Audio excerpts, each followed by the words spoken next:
Welcome back to another series of the Industrial Guidance video by Centre for E-Learning and Teaching Polytechnic Malaysia with our topic today, the process of conservation and preservation of heritage building.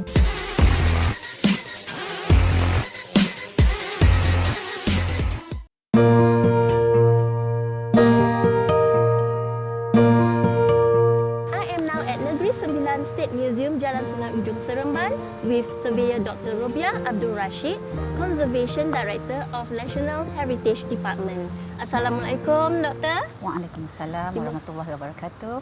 Terima kasih banyak-banyak kerana sudi bersama kami di Centre for E-Learning and Teaching Polytechnic Malaysia. Ya, sama-sama. So, saya pun nak ucapkan terima kasihlah kerana sudi menjemput saya sebagai wakil Jabatan Warisan Negara untuk datang untuk ditemukan pada hari ini. Topik kita adalah mengenai proses pemeliharaan dan pemeliharaan bangunan warisan. Saya nak tahu apakah peranan Jabatan Warisan Negara dalam memastikan pemeliharaan bangunan warisan di negara kita. Kita mempunyai seorang pesuruhjaya warisan yang bertanggungjawab untuk memastikan pemeliharaan dan pemeliharaan bangunan-bangunan warisan yang berada di Malaysia.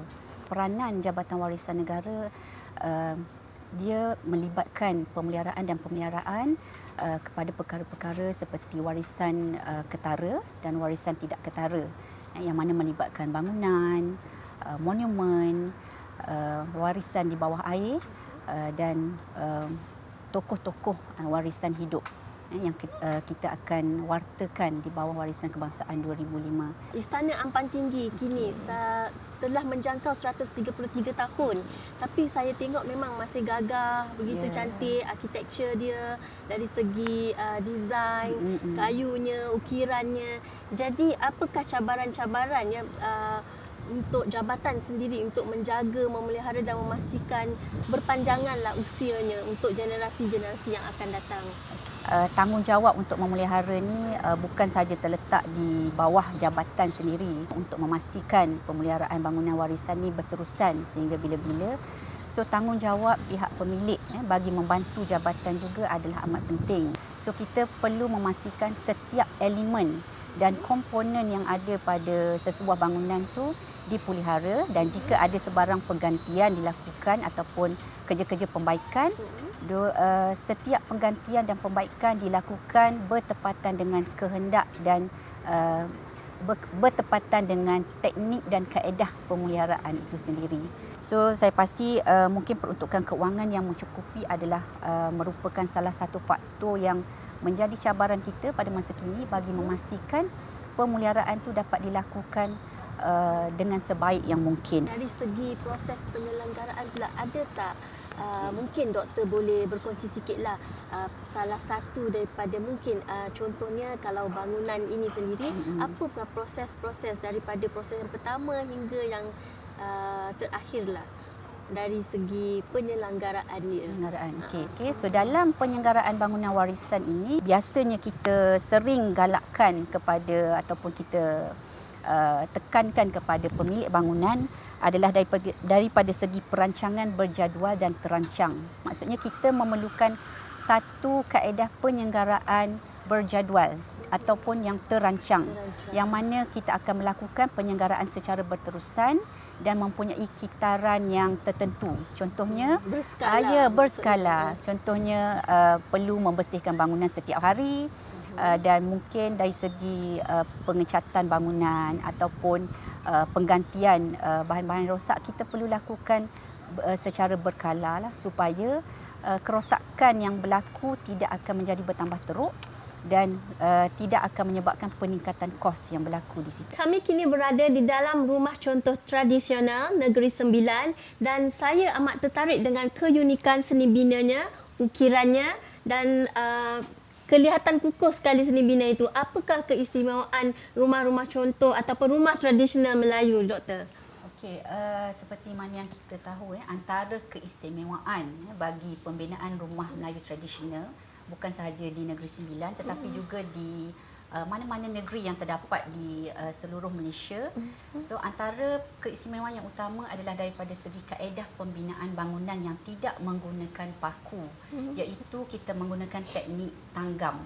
Dan jika kita lihat juga keistimewaan pembinaan rumah tradisional Melayu bukan sahaja terletak daripada segi kaedah pembinaan struktur bangunan, tapi juga daripada segi keseluruhannya adalah seperti yang saya boleh bagi contoh adalah keistimewaan bangunan ni adalah terletak pada sistem pengudaraan secara semula jadi, yang mana kita boleh lihat di situ adalah satu elemen bukaan iaitu tingkap bangunan dan di atasnya terdapat ruang untuk pengudaraan, yang mana udara boleh bergerak keluar dan masuk daripada bangunan tanpa memerlukan sebarang bantuan atau pengudaraan secara secara mekanikal. Apakah harapan doktor terhadap sustainability peninggalan sejarah dan bangunan warisan di negara ini? Okay, sebenarnya bukan harapan saya seoranglah. Mungkin saya mewakili Jabatan Warisan Negara yang bertanggungjawab ke atas pemeliharaan bangunan-bangunan warisan di seluruh Malaysia. Kita perlu kepada satu usaha yang berterusan agar setiap bangunan-bangunan yang mempunyai kepentingan daripada segi nilai warisan yang tinggi itu dapat terus dipelihara dengan sebaik mungkin. Kerana dengan adanya pemeliharaan dan usaha yang berterusan ini, kita akan dapat pastikan setiap bangunan yang dipelihara itu akan dapat dihargai dan akan menjadi sebagai salah satu aspek kepada pembentukan sistem pendidikan yang lebih baik kepada generasi kini dan generasi yang akan datang. Selain daripada itu, sokongan daripada pemilik-pemilik bangunan juga adalah amat penting, kerana ini selaras dengan kehendak Akta Warisan Kebangsaan 2005 di bawah Seksyen 38 yang menekankan kepada tanggungjawab penjagaan setiap bangunan warisan yang telah diwartakan adalah terletak di bawah setiap pemilik. Terima kasih doktor kerana sudi bersama-sama kami di Center for E-Learning and Teaching Politeknik Malaysia. Encik Aziz, saya nak bertanya dari segi penjenamaan dan pengkomersialan serta promosi, adakah langkah-langkah yang dijalankan oleh lembaga muzium sendiri untuk mempromosi dan memperkenalkan lagi bangunan-bangunan warisan yang ada di sekitar Negeri Sembilan ini? Okey, sebenarnya yang saya nyatakan tadi, salah satu sebab kenapa kedua-dua bangunan Istana Ampang Tinggi dan juga Rumah Tradisional Negeri Sembilan tadi dipindahkan di sini ialah untuk ditatapi dan juga dilawati oleh para pengunjung.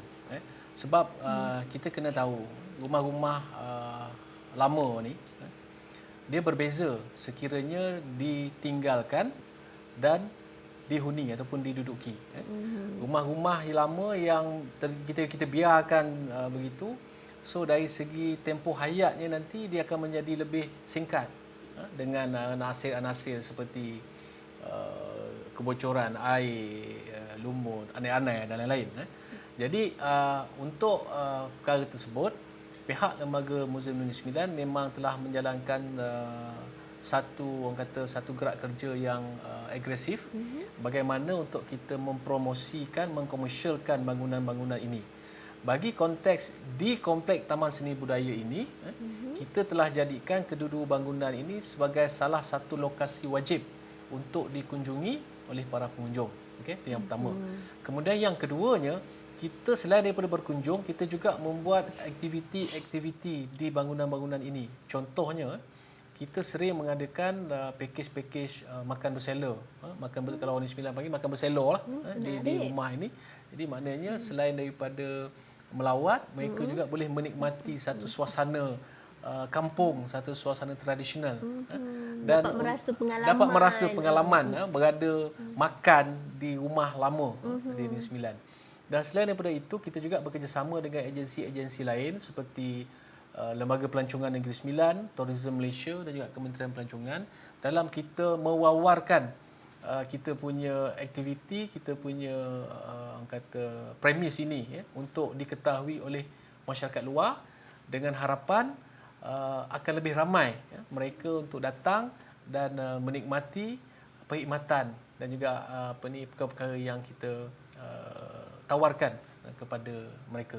Manakala untuk bangunan-bangunan warisan ataupun bangunan lama yang terdapat di seluruh Negeri Sembilan, di pihak lembaga muzium, kami menjalankan kajian terhadap sebuah bangunan tersebut dan juga kita membuat inventory sepanjang masa bagi kita mengenal pasti mana rumah-rumah yang kita rasakan mempunyai potensi untuk diketengahkan.